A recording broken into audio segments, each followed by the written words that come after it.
ఇప్పుడు చెప్పు నాన్న వేణు, ఇప్పుడు చెప్పు. నీకు మీ ఫ్రెండ్ చెప్పిన విషయం ఏంటో చెప్పు.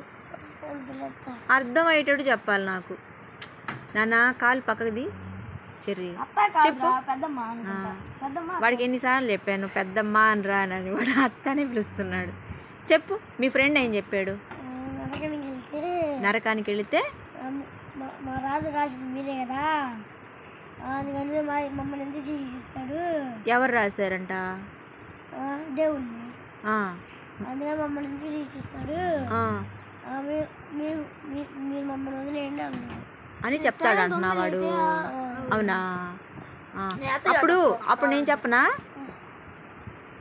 అప్పుడు నేనేం చెప్తాను, దేవుడు ఏం చెప్తాడంటే, రాత అంటే ఏం రాశాడు?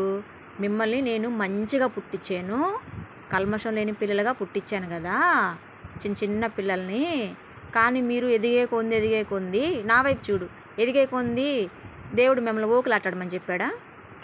అది నీ తప్పే కదా, మీ తప్పే కదా. తర్వాత వచ్చేసి పక్కన వాళ్ళ పెన్సిళ్ళు, పక్కన వాళ్ళ బలపాలు దబ్బమని చెప్పాడా? చెప్పలేదు కదా. మరి మీరు ఎందుకు చేస్తున్నారు అలాగా? ఆ చేసే తప్పులన్నీ ఎవరు చేస్తున్నారు తప్పులు? మనమే కదా చేస్తుంది.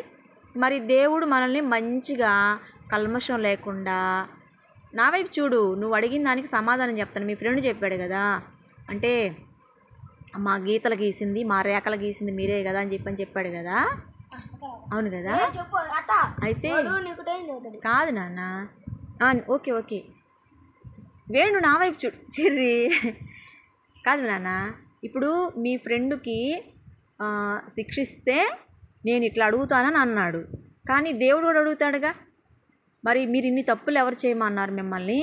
మీరు అన్నీ మంచి పనులే చేయాలి కదా, మీరు అన్నీ మంచి పనులే చేస్తే మిమ్మల్ని నేను పరలోకం తీసుకెళ్తాను కదా అంటాడు కదా దేవుడు కూడా. అప్పుడేం చెప్తాడంట మీ ఫ్రెండు? అప్పుడు దేవుడు అడిగాడు అనుకో, మిమ్మల్ని నేను మంచిగా పుట్టించాను, మీకు మంచి ఆహారం ఇచ్చాను, మీకు దేవుడు మనకి పైనుంచి ఆకాశం నుంచి వర్షాన్ని ఇస్తున్నాడు కదా. ఎందుకు? మనకి పంటలు పండాలనే కదా. మరి మంచి కాయలు ఇస్తున్నాడా? మనకి రైస్ ఎక్కడి నుంచి వస్తున్నాయి? మనకి రైస్ తినటానికి అమ్మ అన్నం వండిద్ది కదా. రైస్ ఎక్కడి నుంచి వస్తున్నాయి? చెట్ల నుంచి వస్తాయి, మొక్కల నుంచి వస్తాయి. వరి పంట ఉంది కదా, వరి పంట. మనం చపాతీ చేసుకున్నాం అనుకో, గోధుమలు ఎక్కడి నుంచి వస్తాయి? గోధుమ పంట నుంచి వస్తాయి. ఆ పంట అంటే ఏంటి? మొక్కలే కదా.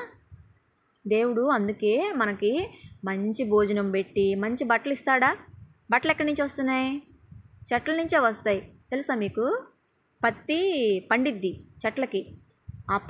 ఆ పత్తిని తీసి మిషనల్లో దారాలుగా తీసి, ఆ దారాల నుంచి మనకి బట్టలు మిషనరీ ద్వారా, ఇదివరకు ఏం చేసేవాళ్ళు అంటే రాట్నాల ద్వారా వడికేవాళ్ళు. కానీ ఇప్పుడేంది? మిషనరీ ద్వారా మనకి బట్టలు, ఇప్పుడు నువ్వు వేసుకున్న బట్టలు కూడా చెట్ల నుంచి వచ్చినాయి. తెలుసా? తెలీదా? అయితే మనం తినే ఆహారము, మనం వేసుకునే బట్టలు, మనం త్రాగే నీరు, దేవుడు మనకి వర్షం నుంచి, ఆకాశం నుంచి వర్షాన్ని కురిపిస్తేనే కదా నదులు ప్రవహిస్తుంది, చెరువుల్లోకి వస్తాయి, నదుల్లోకి వస్తాయి కదా. మరి సముద్రం నీళ్ళు మనం తాగగలమా? ఎప్పుడైనా సముద్రం వెళ్ళావా? వెళ్ళలేదు అసలు. అప్పుడు నేను కూడా వస్తా, కానీ అప్పుడు మనము ఆ నీళ్ళు టేస్ట్ చూద్దాం. అవి ఉప్పుగా ఉంటాయి. అంటే దేవుడు తీపి నీళ్ళని, ఉప్పు నీళ్ళని దేవుడు మనకి ఇచ్చాడు. అలాగే మురికి నీళ్ళు ఉన్నాయి. మురికి నీళ్ళు తాగగలమా మనము? మురికి నీళ్ళు ఎలాంటి వాళ్ళు అంటే పాపం చేసేవాళ్ళు లాంటి వాళ్ళు మురికి నీళ్ళు లాంటి వాళ్ళు. మంచి వాళ్ళు ఎలాంటి వాళ్ళు? మనం త్రాగుతాం కదా నీరు, అలాంటి వాళ్ళు మంచివాళ్ళు. సో కాబట్టి మనం మురికిగా ఉంటే అందరూ మనల్ని అసహించుకుంటారు, చెడ్డవాళ్ళు అంటారు. మనం మంచిగా ఉంటే మనతోటి స్నేహంగా ఉంటారు. అవునా కాదా? ఓకేనా? ఇప్పుడు తెలిసిందా? మనం అన్నీ మంచి పనులే చేయాలి. ఓకలాటలు ఆడకూడదు, ఎక్కువ సెల్ ఫోన్లో గేమ్లు ఆడకూడదు. ఫోనే ఇవ్వడు. ఇస్తే నువ్వు మామూలుగా వినవలే. అసలు నువ్వు మామూలుగానే చేతికి చిక్కవు, జెట్ స్పీడ్లో వెళ్ళిపోతావు అన్నమాట. ఇప్పుడు ఇక్కడ చూస్తే రేపు అక్కడ చూస్తావా? మీ అమ్మమ్మ వాళ్ళు వస్తే ఫోన్ తీసుకుంటావు. అది బ్యాడ్ హ్యాబిటే కదా, చెడ్డ అలవాటు కదా. మీ నానే కదా గుడ్డు. ఫ్రీ ఫైర్ కూడా ఆడతావా? ఆడకూడదు నాన్న, ఆడుకోవాలి మామూలుగా ఫ్రెండ్స్ తోటి చక్కగా. ఓకేనా? ఈ ఫ్రెండ్కి చెప్పు, మీ ఫ్రెండ్కి ఇప్పటికి అర్థమైంది కదా, దేవుడు నేను అడుగుతాను అన్నాడు కదా మీ ఫ్రెండు. ఒరే మనం చెడ్డ పనులు చేస్తున్నాం కాబట్టి దేవుడు మనం శిక్షిస్తాడు. మంచి పని చేస్తే మనం దేవుడు మనతో పాటు దేవుడితో ఉండటానికి మనం తీసుకెళ్తాడు. పరలోకంలో ఉంటాం ఆయనతోటి. ఆయనతో ఆడుకుంటాం మనము. పిల్లలంటే చాలా ఇష్టం దేవుడికి అని చెప్పు. ఓకేనా? ఓకే. అర్థమైందా మరి?